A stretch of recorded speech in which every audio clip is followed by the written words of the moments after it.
통계와 빅데이터 6장 다중변수 자료의 탐색 두 번째 시간을 갖도록 하겠습니다. 자, 두 번째 시간에는 무엇을 배울 거냐면 선 그리기하고 그 다음에 자료 탐색을 실습을 해보도록 하겠습니다. 자, 선 그리기입니다. 자, 몬스라고 하는 변수에 1부터 12까지 값을 넣었습니다. 이제 이렇게 순서대로 하는 것은 그냥 점점으로 해서 이렇게 하시면 바로 여기에 벡터가 들어갑니다.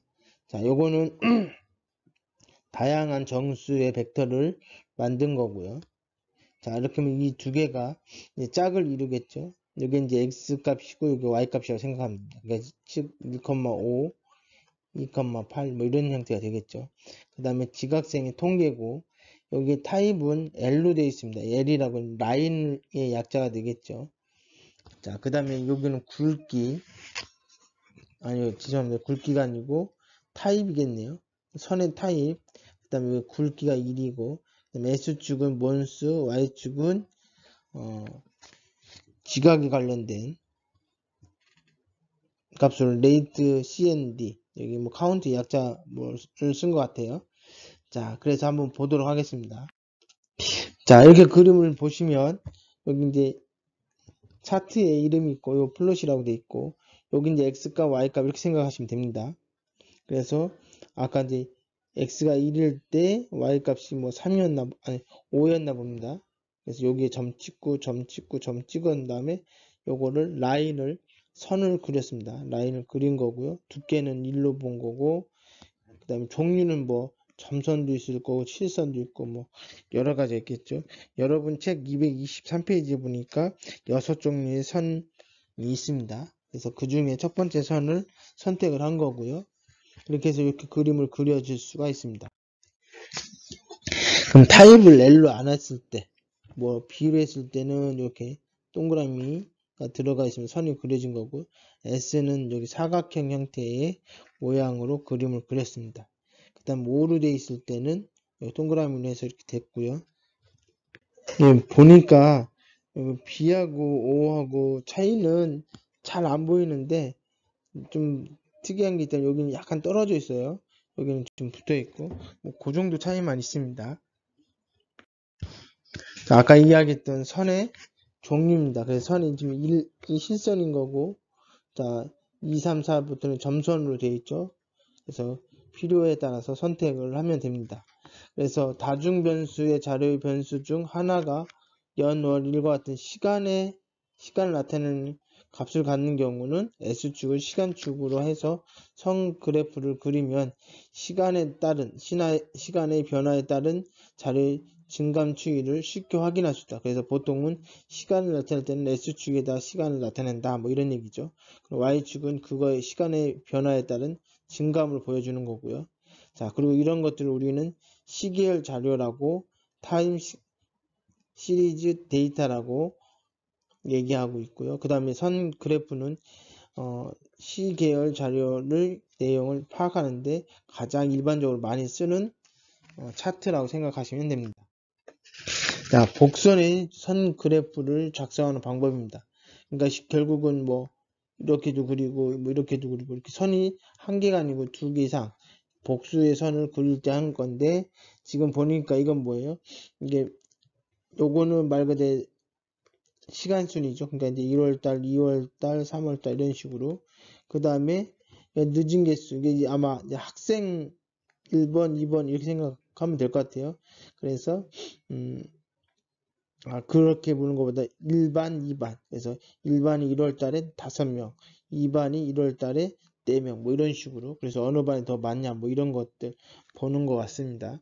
그래서 요거를 이제 그림을 그릴 건데, 먼저 세 개의 변수의 값을 집어넣고, 몬스는 말 그대로 월이니까 그렇게 해놓고, 레이트 1은 뭐예요? 요 첫 번째 그림을 가지고 여기다 점을 해서 선을 그립니다. 그러니까 선 그리는 건 똑같이 그리고요. 그 다음에 여기 y 리미트라고 되어 있는데 이건 뭐냐면 y축이 한계입니다. 그러니까 여기가 뭐예요? 예, 제일 작은 값과 제일 큰 값을 1하고 15로 잡겠다 이런 뜻입니다.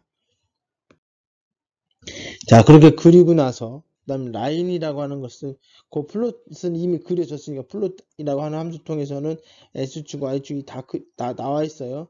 그 위에서 라인을 하나 더 그려주는 겁니다. 이게 이미 여기 그려졌죠. 위에서 이제 이미 그린 거고, 이 라인이라고 하는 함수를 통해서 여기 그려진 화면상의 두 번째 거, 즉 두 번째 레이트 2의 값을 그림을 그리는 겁니다. 그리고 구별하기 위해서 타입은 B로 하고 B는 동그라미 하고 이렇게 선 있는 거죠. 그리고 색깔은 블루로 했습니다. 자, 그렇게 해서 실행을 해보면 이게 이제 첫 번째 실행했을 때 이렇게 나오는데 이 상황에서 요걸 실행하면 여기 덧붙여지는 거예요. 기존에 있던 그림 위에 새롭게 더 그려지는 겁니다. 그래서 여기는 빨간색으로 해서 표시되어 있는데 여기는 블루로 해서 그 위에다 덧그리면 이렇게 그려집니다. 그러면 시간적으로 딱 봤을 때 뭐에 큰 차이가 없지만 대체적으로 빨간 학생이 조금 더 지각하는 율이 높고 요때는 좀 많이 낮아졌지만 일반적으로 높다 이거죠.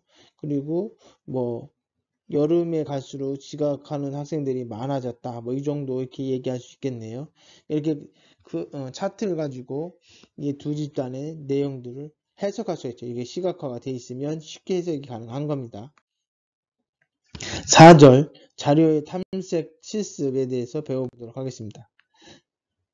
자, 보스턴 하우싱이라고 하는 데이터셋을 가지고 작업을 할 건데요. 미국 보스턴 지역의 주택가격 정보와 주택가격에 미치는 여러가지 요소들에 대한 정보를 가지고 있습니다. 그래서 실제로 그런 정보들 중에 어떤 것이 주택가격에 큰 영향을 미쳤는지를 한번 보자는 거죠. 자, 그 변수가 14개가 있는데 그 중에서 5개만 선택을 하겠다는 거죠. 여기 5개만 선택을 하는 거예요. 범죄율, 그 다음에 요거는 한 가구당 방위 개수, 방이 많으냐 적으냐가 이제 가격이 올라가는 요인이 된다고 보는 거죠.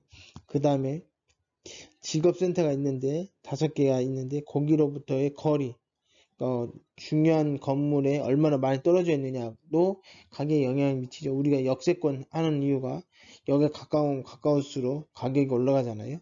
그 다음에 재산세율, 그 다음에 주택 가격, 우리가 지금 얘기하고 싶은 게 이거죠. 이 주택 가격이 이 4가지에 의해서 어떻게 결정이 되는지를 한번 보자는 겁니다. 자, 그런데 요걸 하기 위해서 데이터셋을 가지고 와야 되죠. 자, 여기 지금 ML 벤치라고 하는 라이브러리를 가지고 오고요. 그리고 여기에 있는 데이터를 가지고 와서 지금 myts라고 하는 변수에다가 집어넣습니다. 자, 여기 전체 데이터 쭉 있는데 그 중에서 크라임하고 RM하고 DIS하고 텍스하고 MEDV 요 5개의 변수 값에 대한 것만 가지고 오는 겁니다. 이게 총 14개의 변수였는데 그 중에 5개만 가지고 와서 그것을 요 데이터에다가 변수에다 집어넣겠다는 얘기죠. GRP라고 하는 변수를 추가를 할 건데요. 요거는 주택 가격이고 상중하로 분류를 하겠습니다.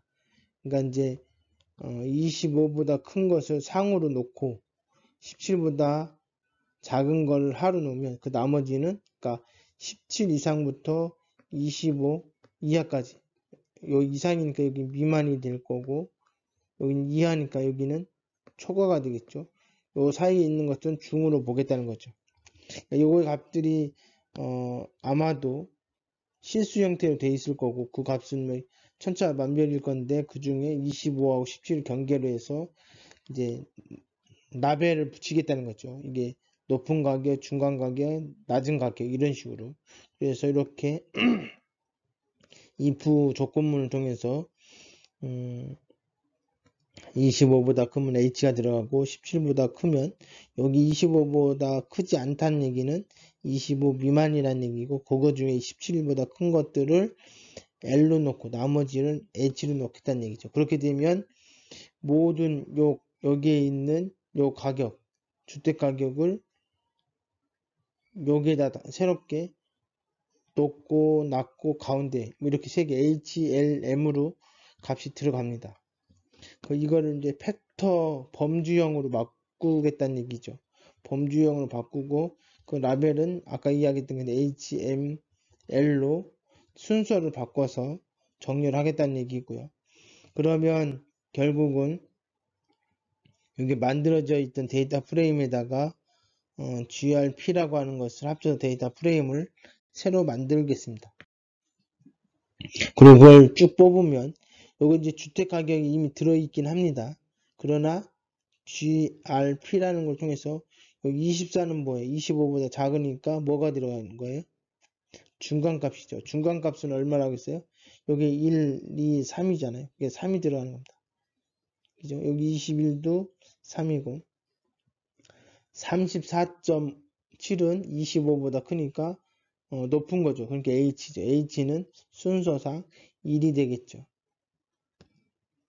자, 그렇게 되고 요거를 요거는 이제 이게 구조죠. 구조를 출력한 거고 요거는 전체 데이터 중에 6개만 한번 출력을 해보고 싶다 이거죠. 범죄율, 그 다음에 RM,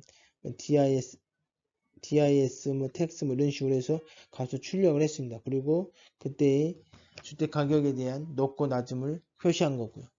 그리고 요거의 빈도수를 계산하는 도수 분포표를 작성을 했더니 높음이 123이고 중간이 247이고 낮음이 127이라고 하는 것을 알 수 있습니다. 자, 그걸 가지고 지금 요거는 뭐냐면 화면을 4개로 나눈 거예요.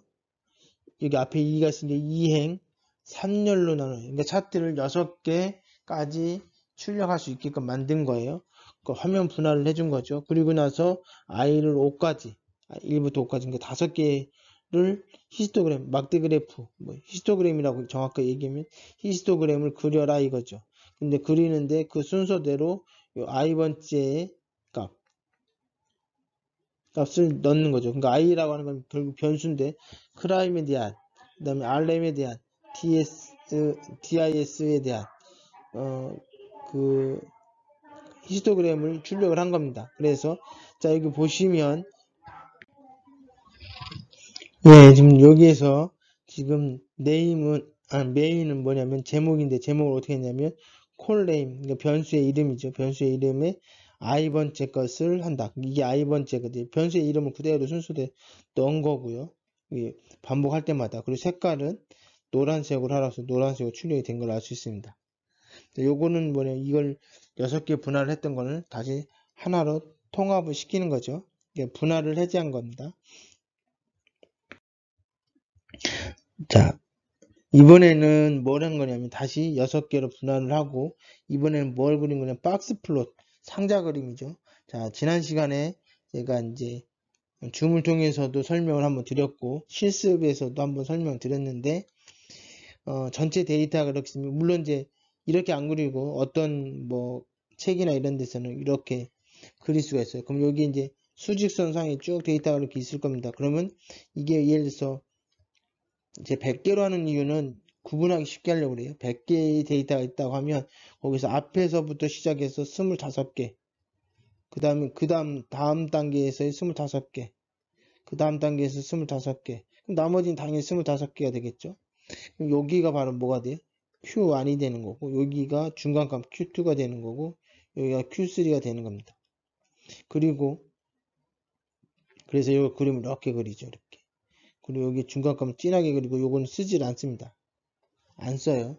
그럼 진하게 글씨를 쓰면 여기 바로 뭐다? 중앙값이다.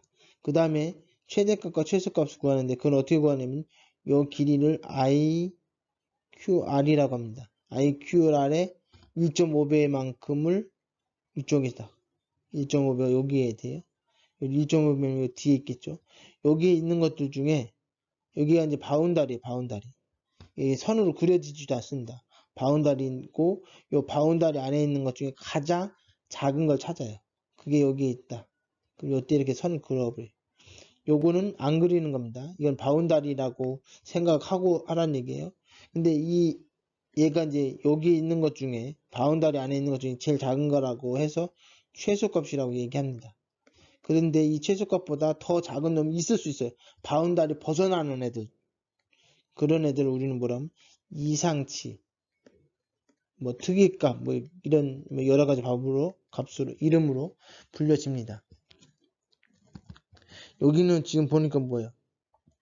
그림이 좀 정확하게 안 보이긴 하는데 특이값들이 많은 거죠. 왜냐면 여기가 최대값이니까. 최소값이 없을 수도 있습니다. 왜냐면 그러니까 이렇게 있을 때 만약 여기 같은 경우는 최대값이 없지는 않지만 최대값이 Q3랑 똑같을 수도 있죠. 왜냐면 다 몰려서 다 Q3에 있으면 되죠. 25개가 여기에 같은 값으로 있으면 최대값이 여기가 최대값이 될 수도 있습니다. 자, 여기는 지금 특이값들이 이렇게 많이 있는 거예요. 여긴 특이값이 없는데 여기는 많이 있네요. 그쵸? 그래서 지금 이렇게 그림을 그리잖아요. 최대값, 최소값 이렇게 있는 애들은 특이값인 거예요. 특이값이 많을 수도 있고 적을 수도 있고 없을 수도 있습니다. 이런 경우는 뭐예요? 중앙값하고 지금 뭐 Q1하고 Q2가 거의 붙어있죠. 붙어있다는 게 보다도 가깝게 폭이 작은데 여기 Q3는 엄청나게 폭이 크잖아요. 그죠? 자, 이렇게 그림을 그릴 수도 있다. 그냥 그릴 수 있는 게 아니라 그려진다는 얘기고 요거는 화면을 분할했던 걸 해제하는 거고요. 자, 이제 그룹별로 관집값을 분포를 확인하는데 자, 요거는 지금 범죄율하고 집 가격 상중하로 돼 있을 때 그걸로 가지고 그림을 그린 겁니다. 상자 그림을 그린 거예요. 이거 박스 플롯이니까. 자, 여기는 집 가격이 높고 가운데 집 가격이 낮은 경우. 여기 보시면 집 가격이 높은 경우는 결국은 특이값들이 별로 없는 거죠. 근데 여기는 특이값이 뭐 없다라 이게 특이값이 없는 게 아니죠. 사실은 여기 있어요. 있는데 특이값이 있긴 하지만 범죄율이 20건 이하로 있는 거죠. 근데 여기는 뭐예요? 특이값 뭐 많진 않더라도 여기 하나하나가 크게 많이 일어나는 거죠. 그죠? 뭐 80, 뭐 90 이렇게 되는 거니까. 그래서 L이 지금 주택가격이 낮은 지역이고 그런데 범죄율이 높다라고 하는 것을 알 수 있습니다. 자, 요것은 방의 개수, 룸의 개수이고요. 룸의 개수하고 집 가격의 개수인데, 자, 보니까 어떻게 되어 있어요? 룸의 개수가 보통은 지금 뭐 5개, 6개, 7개, 8개, 9개인 것이 지금 집 가격에 영향을 미친다라고 하는 걸 우리 알 수 있죠. 그리고 집 가격이 높은 것들은 방의 개수가 많구나 라는 거고, 특이한 값은 여기는 지금 이게 몇 개, 한 개나 뭐 2개 정도 될 텐데, 이게 이제 특이한 값이에요. 전체적으로 그 지역의 부자 지역인데, 그럼에도 불구하고 방이 한두 개밖에 없는 데도 있다. 뭐, 흔히 얘기해서 뭐, 음마 아파트나 뭐 이런 식으로 이제 비싼 지역에 방이 옛날에 지어서 방이 하나밖에 없거나 2개밖에 없는 그런 거일 수 있는 거. 이게 특이값이 해당되는 거고요. 자, 그 다음에 중간값은 어떻게 되어 있습니까? 대체적으로 방 적은 것도 있지만 대체적으로 요 안에 이제 있는 거고. 자, 그러니까 지금 보니까 방의 개수에 의해서 주택가격이 싸냐 중간이냐 이거는 사실 구분하기 어렵겠죠. 뭐 왜냐하면 여기 이 그림 봤을 때 최대값이 조금 더 높고 최소값 이게 폭이 넓다는 것 말고는 중간 가격하고 비슷하죠. 자, 그래서 여기서 알 수 있는 사실은 주택가격이 높으면 방의 개수가 많다라고 하는 것은 알 수 있다. 그러나 중간인 것과 하위 지역은 평균이 별 차이가 나지 않는다. 그러니까 약간의 폭은 있지만 대체적으로 방의 개수는 비슷비슷하다 이 얘기죠. 중간 그룹의 방의 개수는 5.2에서 6.8. 이게 이제 5.2가 여기일 거고 6.8은 여기겠죠. 그러니까 최대값과 최소값 요 사이 비교적 균일하게 있는 방면에 이제 집 가격이 낮은 지역은 여기 폭이 좀 더 넓다는 정도만 이 그림을 통해서 알 수 있습니다. 페어스라고 하는 함수를 통해서 이제 각각의 변수에 대해서 상대 비교, 상관관계를 확인할 수 있게끔 차트를 그렸습니다. 여러분 이제 조그맣게 그려져서 이제 보기가 어렵지만 여하튼 변수가 지금 5개가 있었습니다. 그죠? 범죄율, 방해개수 뭐 이런 식으로 해서 있었고 뭐 아까도 설명했듯이 요거는 뭐예요? 세금하고 요 집 가격의 관계를 얘기하는 거고요. 자 보시면 뭐 대체적으로 뭐 상관관계를 보이는 건 요거는 상관관계가 확실하게 보이죠. 이런 것들은. 그래서 방해 개수하고 집 가격의 개수는 일반적으로 영향을 미친다 이런 걸 알 수가 있습니다. 자 범죄율하고 집 가격하고는 자 보면 큰 여기 뭐 음의 관계라고 하는데 한번 보죠. 이렇게 돼 있으니까 음의 관계다 뭐 이렇게 얘기를 하는 것 같습니다. 여기서는 이렇게 돼 있는데 뭐 이게 좀 그림이 좀 크지 않아서 좀 명확하게 볼 수는 없지만 여하튼 이 그림을 통해서 관계도를 확인할 수가 있습니다. 자, 아까 얘기했던 것처럼 요 색깔이 좀 그래서 요거를 이제 색깔을 좀 넣어서 반영을 한번 해보도록 하겠습니다. 자, 이거는 뭐냐면 우리가 아까 그 집 가격이 높은 지역, 중간 지역, 이제 낮은 지역을 뭐 H, M, L 뭐 이런 식으로 문자로 표시했는데 요것을 숫자로 바꾸겠습니다. 숫자로 바꾸고 그 숫자 1일 때는 레드, 2일 때는 그린, 3일 때는 블루로 해서 컬러를 이제 적용하려고 하는 겁니다. 그래서 페어스라고 하는 요 다중으로 보여지는 상관관계에 어떤 거냐면 표시를 하고 그 다음에 색깔을 적용을 했습니다. 자, 그래서 여기 범죄율하고 집 가격 또는 말 그대로 방해 개수하고 집 가격 그 다음에 DIS하고 집 가격, 텍스하고 집 가격에 대해서 뚜렷하게 볼 수 있다라고 이제 그 그림을 통해서 알 수가 있습니다. 여기서 보면 빨간색이 부자 그룹이고 중간은 녹색이고 파란 것은 하위 그룹입니다. 자, 그래서 여기 지금 이렇게 보시면 부자들이 집 가격이 이제 당연히 집 가격은 오른쪽 증가할수록 가격이 높아지는 거니까 당연히 오른쪽에 집 가격이 다 비싼 지역이 들어갈 수밖에 없는 거고요. 집 가격이 비싸다고 해서 세금이 다 무조건 올라가는 건 아닌 것 같죠. 만약에 이게 집 가격하고 세금하고 비례하면 이런 식으로 양의 상관관계를 가져야 되는데 그렇지는 않네요. 그죠? 약간의 불평등한 부분이 없지 않아 있습니다. 하여튼 이렇게 색깔을 집어넣으면 조금 더 쉽게 내용을 볼 수가 있습니다. 예, 자 여기 보시면 지금 우리가 지금 변수가 지금 5개죠. 그래서 범죄율과 방해 개수, 직업센터 간의 거리, 그 다음에 세금, 그 다음에 집 가격, 주택 가격인데 여기 지금 대칭이 되는 것들은 여기 요거는 이제 이걸 기준으로 대칭이 되죠. 요거는 자기 자신하고 비교하는 거기 때문에 다 상관관계가 1이 되는 거고요. 여기 보시면 범죄율이 쭉 보면 요거는 뭐 상관관계가 없다고 보는 거고 이것도 없다고 보는 거고 0.6 정도 되죠. 요거는 상관관계가 있다고 보는 거죠. 그러니까 범죄율하고 세금하고는 상관관계가 있다 얘기고 그 다음에 요거는 뭐 없는 거에 마찬가지죠. 그 다음에 방위 개수는 쭉 보니까 여기 0.7 정도 되죠. 그러니까 뭐예요? 집 가격하고 방위 개수는 상관관계가 있다. 그러니까 방위 개수가 많으면 많을수록 집 가격이 높아진다. 뭐 이런 정도로 얘기할 수 있는 거고.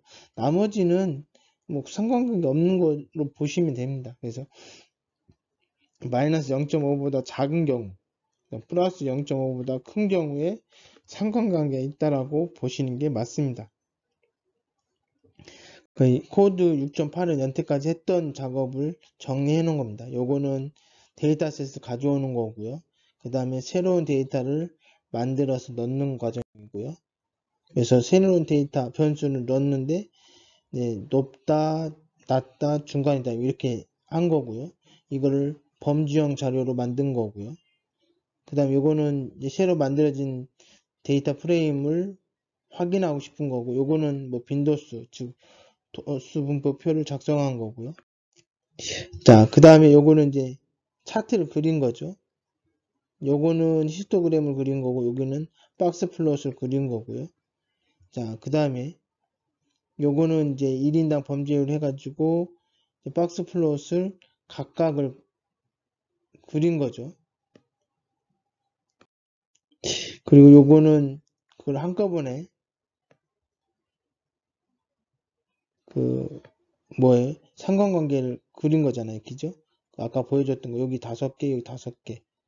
그러니까 6번째 거를 빼온 나머지를 다 하라고 했으니까 이게 아마 이게 이제 주택 가격의 이제 높고 낮음으로 표시된 거 그것만 빼놓고는 다 상관관계 표를 산전도라고 하는 거를 보여준 겁니다. 그리고 요건 이제 색깔을 넣어서 이렇게 하면 다 검은색인 게 잘 안 보이니까 색깔을 넣어서 보여주라고 했던 거고, 요거는 맨 마지막에 5개 변수 간의 상관관계도를 표시한 겁니다. 그래서 뭐 아까 얘기했던 것처럼 방해 개수가 집 가격하고 약 0.7 정도의 상관관계를 갖더라. 이런 것을 화면에서 보여주었습니다. 자, 이것으로 다중 변수 자료의 탐색에 대해서 배웠습니다. 이것으로 수업을 마치도록 하겠습니다. 수고하셨습니다.